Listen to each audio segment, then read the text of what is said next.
Halo teman-teman. Kami dari kelompok 3 akan menjelaskan mengenai organisasi, manajemen koperasi, rapat anggota, pengurus dan pengawas. Dosen pembimbing mata kuliah ini adalah Ibu Dr. Hairani Alawiyah Matondang, SPD, MSI, AK. Adapun anggota kelompok kami adalah Sem Deva Nasra Sinulinga, Ian Joseph Hansaragi, Hotarida Sinaga. Simak video ini sampai habis ya, agar kamu tidak ketinggalan dengan informasi yang akan kami berikan. Koperasi merupakan salah satu pilar penting dalam sistem perekonomian nasional Indonesia, yang berlandaskan asas kekeluargaan dan demokrasi ekonomi sebagaimana diamanatkan dalam Undang-Undang Nomor 25 Tahun 1992 tentang Perkoperasian. Dalam praktiknya, koperasi tidak hanya berfungsi sebagai badan usaha yang berorientasi pada keuntungan, tetapi juga sebagai organisasi sosial ekonomi yang bertujuan meningkatkan kesejahteraan anggota melalui pengelolaan usaha secara bersama, partisipatif, dan demokratis. Sebagai organisasi ekonomi yang berbasis keanggotaan, keberhasilan koperasi sangat ditentukan oleh kualitas organisasi dan manajemen yang dijalankan. Struktur organisasi koperasi melibatkan beberapa perangkat utama, yaitu rapat anggota sebagai pemegang kekuasaan tertinggi, pengurus sebagai pelaksana kebijakan, serta pengawas sebagai mekanisme kontrol terhadap jalannya organisasi dan usaha koperasi. Sinergi antara perangkat. Organisasi tersebut menjadi faktor kunci dalam menciptakan tata kelola koperasi yang efektif, transparan, dan akuntabel. Di sisi lain, perkembangan lingkungan bisnis yang semakin dinamis menuntut koperasi untuk menerapkan prinsip manajemen modern agar mampu bersaing dan bertahan secara berkelanjutan. Penerapan fungsi manajemen yang meliputi perencanaan, pengorganisasian, pelaksanaan, dan pengawasan menjadi kebutuhan fundamental dalam pengelolaan koperasi. Tanpa manajemen yang baik, koperasi berpotensi menghadapi berbagai permasalahan, seperti lemahnya transparansi, rendahnya partisipasi anggota, serta ketidakefektifan pengawasan. Organisasi. Fenomena empiris menunjukkan bahwa sejumlah koperasi mengalami kendala tata kelola, bahkan berujung pada krisis kepercayaan anggota akibat lemahnya fungsi organisasi dan manajemen. Salah satu contoh nyata adalah kasus yang terjadi pada koperasi simpan pinjam Indosuria, yang mengalami gagal bayar terhadap anggota akibat permasalahan pengelolaan dana dan lemahnya mekanisme pengawasan. Kasus tersebut menjadi refleksi penting mengenai urgensi penerapan prinsip organisasi dan manajemen koperasi secara optimal, khususnya terkait fungsi rapat anggota, pengurus, dan pengawas sebagai perangkat utama koperasi. Berdasarkan kondisi tersebut, pemahaman mengenai organisasi koperasi, manajemen koperasi, serta peran perangkat organisasi menjadi sangat penting untuk dikaji secara mendalam. Pembahasan ini diharapkan dapat memberikan gambaran komprehensif mengenai bagaimana koperasi seharusnya dikelola agar mampu menjalankan fungsi ekonominya secara efektif sekaligus mempertahankan nilai-nilai koperasi sebagai organisasi berbasis demokrasi ekonomi. Oleh karena itu, video ini dibuat untuk membahas organisasi dan manajemen koperasi serta peran rapat anggota, pengurus, dan pengawas dalam mendukung tata kelola koperasi yang baik. Organisasi koperasi pada dasarnya merupakan bentuk kerjasama yang dibangun oleh sekelompok orang yang memiliki kepentingan dan tujuan ekonomi yang sama. Untuk memahami kedudukannya, berikut penjelasan organisasi koperasi menurut para ahli. Menurut Hendar, 2010, organisasi koperasi diartikan sebagai suatu sistem sosial ekonomi atau sosial teknik yang terbuka dan berorientasi pada tujuan. Dengan demikian, Suatu organisasi koperasi dapat ditinjau dari beberapa kriteria, yaitu memperhatikan kriteria dan pengertian organisasi koperasi di atas, maka sub-subsistem organisasi koperasi terdiri dari A. Anggota koperasi sebagai individu yang bertindak sebagai pemilik dan konsumen akhir. B. Anggota koperasi sebagai pengusaha perseorangan maupun kelompok yang memanfaatkan koperasi sebagai pemasok, supplier. C. Koperasi sebagai badan usaha yang melayani anggota koperasi dan masyarakat. Menurut Ropke 2012, mendefinisikan ciri-ciri organisasi koperasi diantaranya sebagai berikut. A. Terdapat sejumlah individu yang bersatu dalam suatu kelompok atas dasar kurangnya satu kepentingan atau tujuan yang sama disebut sebagai kelompok koperasi. B. Terdapat anggota-anggota koperasi yang bergabung dalam kelompok usaha untuk memperbaiki kondisi sosial ekonomi mereka sendiri, yang disebut sebagai swadaya, dari kelompok koperasi. C. Anggota yang bergabung dalam koperasi memanfaatkan koperasi secara bersama, yang disebut sebagai perusahaan koperasi. D. Koperasi sebagai perusahaan mempunyai tugas untuk menunjang kepentingan para anggota kelompok koperasi dengan cara menyediakan barang dan jasa yang dibutuhkan oleh anggota dalam kegiatan ekonominya. E. Jika memperhatikan kriteria dan ciri-ciri organisasi koperasi di atas, maka dapat ditarik kesimpulan bahwa organisasi koperasi terdiri dari beberapa pihak sebagai berikut. A.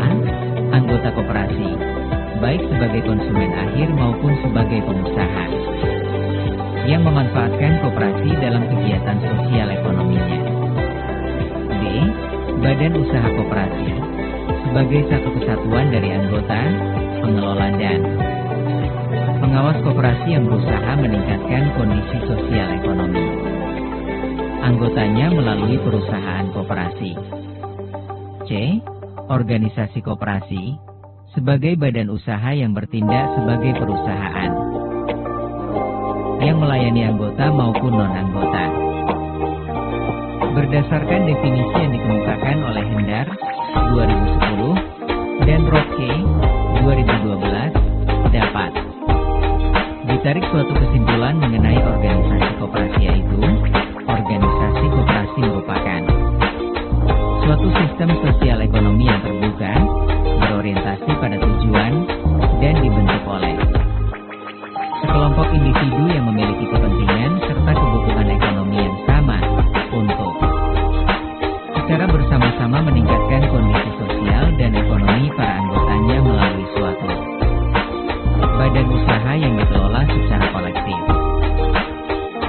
Dalam kajian ilmiah, manajemen belum memiliki satu definisi tunggal yang diterima secara universal.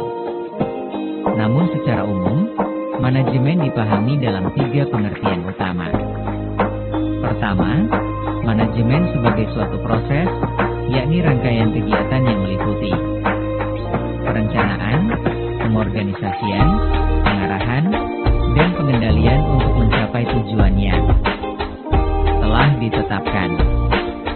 Kedua, manajemen sebagai kolektivitas orang-orang yang menjalankan fungsi manajerial dalam suatu organisasi.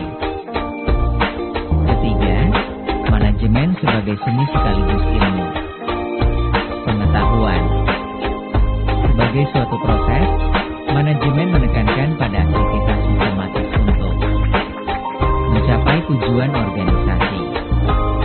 Dalam Encyclopedia of the Social Sciences, manajemen dijelaskan sebagai proses penyelenggaraan dan pengawasan suatu tujuan tertentu.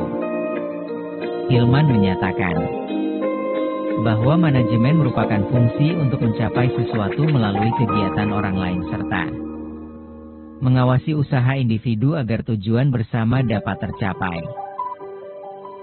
Sejalan dengan itu, Ricky W. Griffin mendefinisikan manajemen sebagai proses perencanaan, pengorganisasian, pengoordinasian, dan pengendalian sumber daya guna mencapai sasaran secara efektif dan efisien. Efektivitas merujuk pada tingkat pencapaian tujuan sesuai rencana, sedangkan efisiensi berkaitan dengan ketepatan penggunaan sumber daya secara terorganisasi dan tepat waktu. Berdasarkan berbagai pendapat para ahli di atas, manajemen dapat disimpulkan sebagai suatu proses terpadu yang meliputi perencanaan, pengorganisasian, pengarahan, dan pengendalian sumber daya untuk mencapai tujuan organisasi secara efektif dan efisien, di mana pencapaiannya dilakukan melalui kerjasama dan pengorganisasian orang lain, serta memadukan unsur ilmu yang sistematis dengan seni dalam penerapannya. 3. Skema manajemen koperasi. Dalam menjalankan kegiatan usahanya, koperasi memerlukan suatu kerangka manajerial yang sistematis agar tujuan organisasi dapat tercapai secara terarah dan berkelanjutan. Skema manajemen koperasi pada dasarnya mengacu pada prinsip POAK, planning, organizing, actuating, dan controlling, sebagai fondasi utama dalam mengelola sumber daya, menyusun strategi, serta memastikan seluruh aktivitas berjalan sesuai rencana. Dengan kata lain, sebelum jauh lompat ke dimensi bisnis, akan membantu jika koperasi sudah mempraktikkan manajemen organisasi secara aplikatif. Pada sesi ini, perlu dikupas tuntas mengenai prinsip POAK yang telah terbukti sukses untuk mengembangkan segala jenis bisnis di dunia.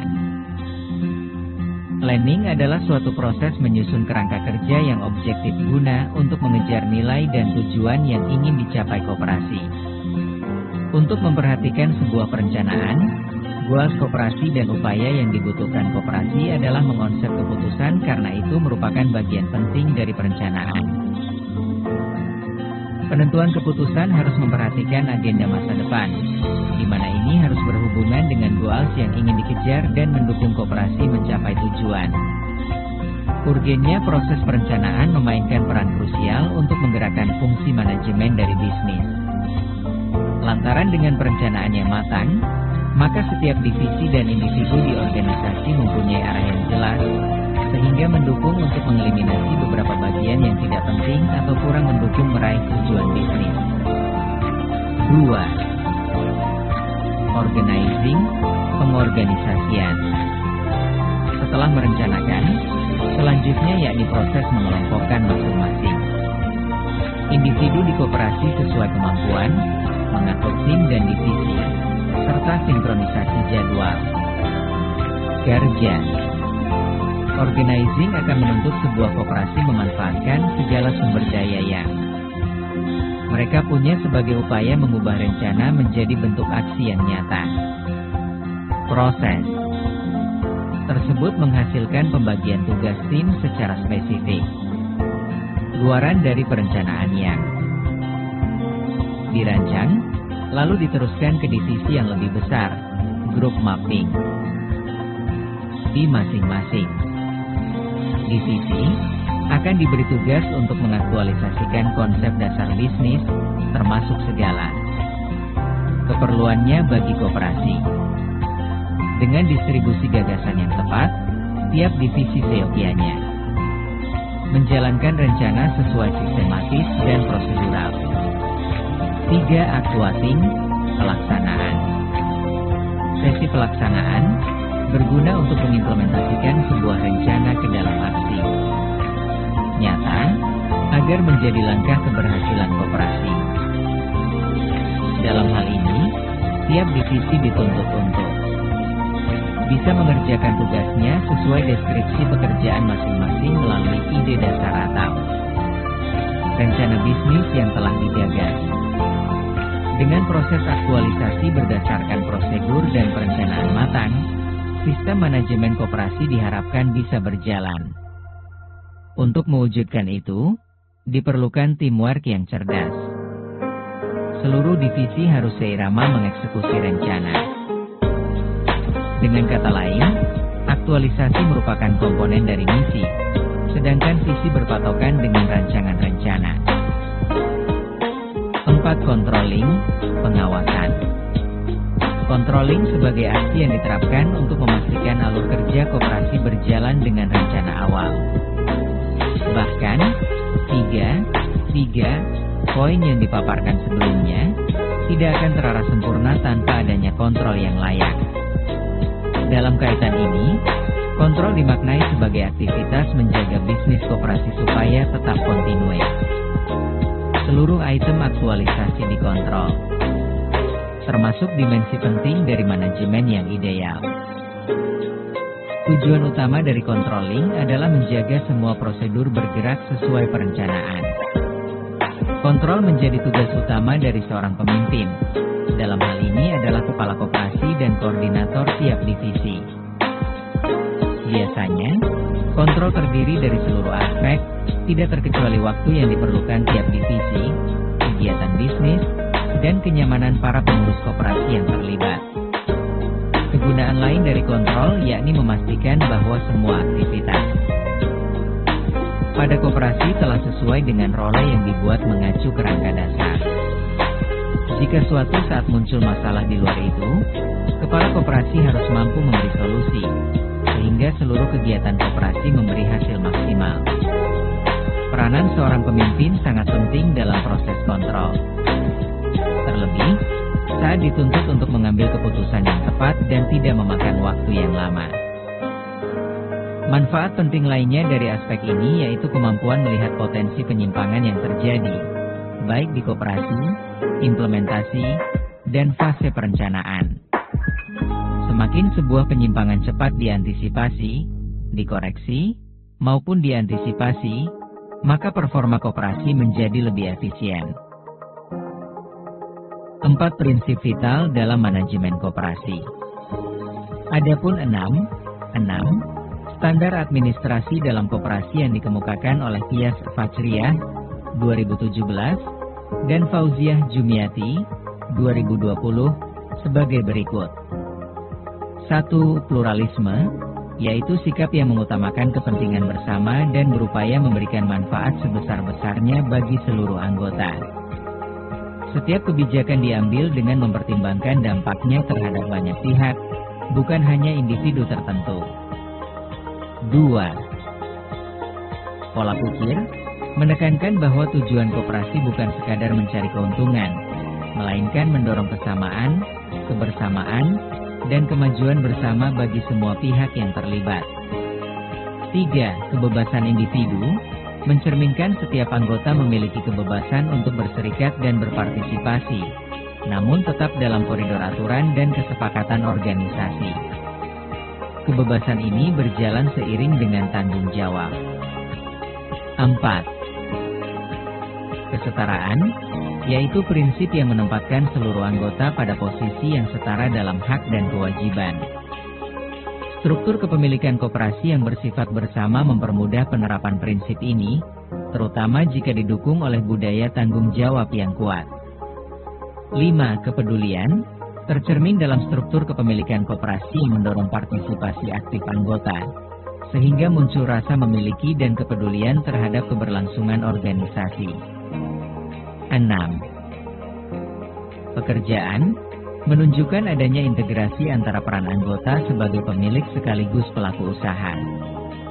Dalam koperasi, aspek sosial dan bisnis dikonsolidasikan secara seimbang, sehingga anggota tidak hanya dipandang sebagai tenaga kerja, tetapi juga sebagai bagian dari sistem kepemilikan dan pengambilan keputusan. 5. Penerapan manajemen dalam koperasi.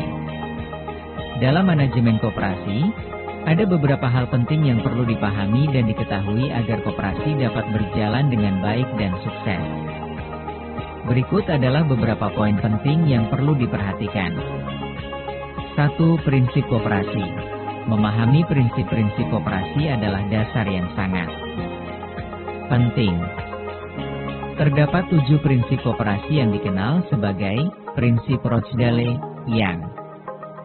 Mencakup nilai-nilai seperti keanggotaan sukarela, pengendalian demokratis oleh anggota, partisipasi ekonomi anggota, otonomi dan independensi, pendidikan dan pelatihan, kerjasama antar koperasi, dan berkontribusi pada masyarakat. 2. Struktur organisasi. Mengetahui struktur organisasi koperasi adalah penting untuk memahami bagaimana keputusan diambil, bagaimana anggota berpartisipasi, dan bagaimana tugas-tugas dijalankan. Biasanya, koperasi memiliki anggota, dewan, pengurus, pengawas, dan manajemen eksekutif. 3. Keanggotaan dan partisipasi. Memahami cara menjadi anggota koperasi, hak-hak, dan kewajiban anggota, serta bagaimana anggota berpartisipasi dalam pengambilan keputusan koperasi. 4. Pengelolaan keuangan. Memahami bagaimana keuangan koperasi dikelola, termasuk pengelolaan pendapatan, pengeluaran, akuntansi, dan pelaporan keuangan. 5. Pemasaran dan penjualan. Memahami strategi pemasaran produk atau layanan koperasi, serta bagaimana produk atau layanan tersebut dijual dan didistribusikan kepada anggota atau konsumen. 6. Governance. Pengelolaan demokratis. Memahami bagaimana pengambilan keputusan diatur secara demokratis oleh anggota. Ini melibatkan proses pemilihan dewan pengurus, pengawas, dan kebijakan-kebijakan penting. 7. Pendampingan dan pelatihan. Memahami pentingnya pendidikan dan pelatihan bagi anggota dan pengurus koperasi. Ini membantu meningkatkan pengetahuan mereka tentang manajemen koperasi, keuangan, pemasaran, dan aspek lain yang relevan. 8. Etika dan nilai koperasi. Memahami nilai-nilai etika koperasi seperti kerjasama. 6. Perangkat organisasi koperasi. Agar koperasi dapat menjalankan kegiatannya dengan baik, maka koperasi harus memiliki alat perlengkapan organisasi. Alat perlengkapan organisasi sebagaimana diketahui adalah pilar-pilar yang akan menentukan keberhasilan atau runtuhnya koperasi.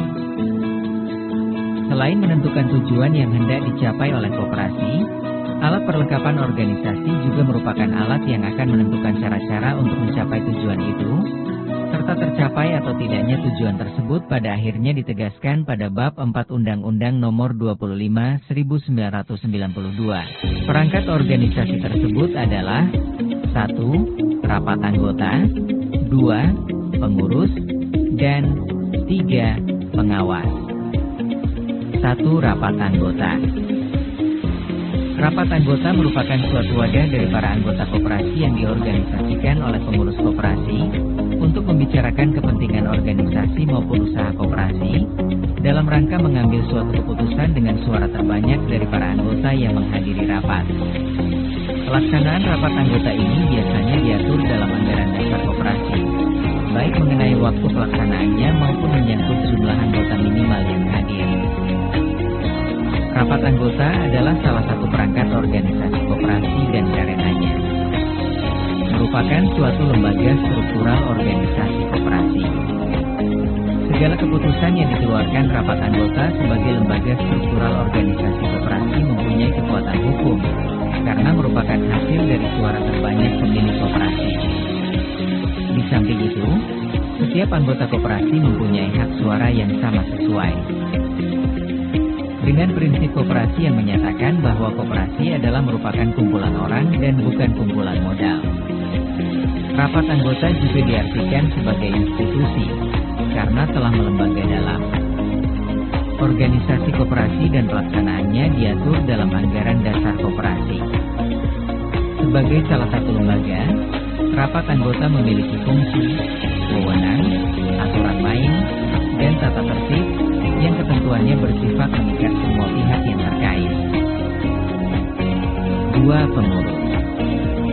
Pengurus adalah perwakilan anggota koperasi yang dipilih melalui rapat anggota yang bertugas mengelola organisasi dan usaha. Idealnya, pengurus koperasi sebagai perwakilan anggota diharapkan mempunyai kemampuan manajerial, teknis dan berjiwa wirakoperasi. Sehingga pengelolaan koperasi mencerminkan suatu ciri yang dilandasi dengan prinsip-prinsip koperasi. Kedudukan pengurus sebagai penerima mandat dari pemilik koperasi dan mempunyai fungsi dan wewenang sebagai pelaksana keputusan rapat anggota sangat strategis dan menentukan maju mundurnya koperasi. Teorinya, susunan perangkat organisasi pengurus pada umumnya terdiri dari ketua, sekretaris, dan bendahara. Namun dalam pelaksanaannya, susunan perangkat organisasi pengurus tersebut dapat bervariasi antara satu koperasi dengan koperasi lainnya, tergantung besar kecilnya koperasi dan keinginan anggota. 3. Pengawas. Perangkat koperasi yang ketiga, pengawas adalah perangkat organisasi yang dipilih dari anggota dan diberi mandat untuk melakukan pengawasan terhadap jalannya roda organisasi dan usaha koperasi. Pengawas organisasi koperasi merupakan suatu lembaga atau badan struktural organisasi koperasi. Pengawas mengemban amanat anggota untuk melaksanakan pengawasan terhadap pelaksanaan dan pengelolaan koperasi, sebagaimana ditetapkan dalam anggaran dasar dan anggaran rumah tangga koperasi, keputusan pengurus, serta peraturan lainnya yang berlaku di dalam koperasi. Pengawas mengemban amanat anggota untuk melaksanakan pengawasan terhadap pelaksanaan dan pengelolaan koperasi, sebagaimana ditetapkan dalam anggaran dasar dan anggaran rumah tangga koperasi, keputusan pengurus, serta peraturan lainnya yang berlaku di dalam koperasi. Studi kasus, konflik dan gagal bayar pada koperasi simpan pinjam Indosuria. 1. Latar belakang dan celah regulasi. Kasus mencuat pada awal 2020 saat anggota tidak dapat mencairkan simpanan berjangka yang telah jatuh tempo. KSP Indosuria sebelumnya menarik minat masyarakat karena menawarkan imbal hasil yang tinggi. Kasus ini menyoroti lemahnya manajemen risiko internal serta mengungkap adanya celah regulasi, regulatory gap. Otoritas Jasa Keuangan, OJK, menyatakan pengawasan koperasi merupakan wewenang Kementerian Koperasi dan UKM, bukan OJK. Hal ini menunjukkan bahwa kerangka pengawasan hukum di Indonesia belum siap menghadapi kompleksitas koperasi modern berskala besar. 2. Proses hukum dan status pengurus. Bareskrim Polri menetapkan pengurus KSP Indosuria sebagai tersangka atas dugaan penipuan dan pelanggaran penghimpunan dana masyarakat. Kasus yang bergulir di Pengadilan Negeri Jakarta Pusat ini berjalan dinamis dan kompleks karena tidak hanya berada di ranah pidana, pelanggaran pengurus, tetapi juga melibatkan sengketa perdata terkait hak pengembalian dana anggota. 3. Skala kerugian dan dampak bagi korban. Estimasi kerugian mencapai sekitar 10 triliun rupiah hingga bisa lebih tinggi. Jumlah korban sekitar 23.000 anggota yang tersebar di berbagai wilayah Indonesia, berskala nasional. Dampak finansial di sosial. Korban kehilangan dana pensiun, tabungan pendidikan, hingga modal usaha, yang memicu tekanan psikologis dan sosial. Dampak sistemik. Kasus ini merusak citra gerakan koperasi nasional dan menurunkan tingkat kepercayaan masyarakat terhadap koperasi simpan pinjam secara umum. 4. Proses penyelesaian dan reformasi struktural. Penyelesaian dilakukan melalui 2 jalur utama. Jalur hukum, persidangan pidana pengurus dan upaya hukum pengembalian aset dana korban. Jalur administratif, Kementerian Koperasi dan UKM melakukan evaluasi regulasi, tata kelola, dan sistem pelaporan keuangan. Kasus ini juga mendorong urgensi koordinasi antar lembaga, termasuk OJK, untuk memperketat pengawasan koperasi yang menghimpun dana publik. 5. Analisis kegagalan tata kelola. Secara manajemen, kasus ini merupakan bentuk kegagalan fungsi controlling, pengawasan, dalam prinsip POAK, serta tidak berjalannya fungsi rapat anggota dan pengawas internal sesuai UU Nomor 25 Tahun 1992. Lemahnya transparansi dan akuntabilitas menciptakan asimetri informasi dan memicu tindakan moral hazard, seperti investasi berisiko tinggi tanpa mitigasi.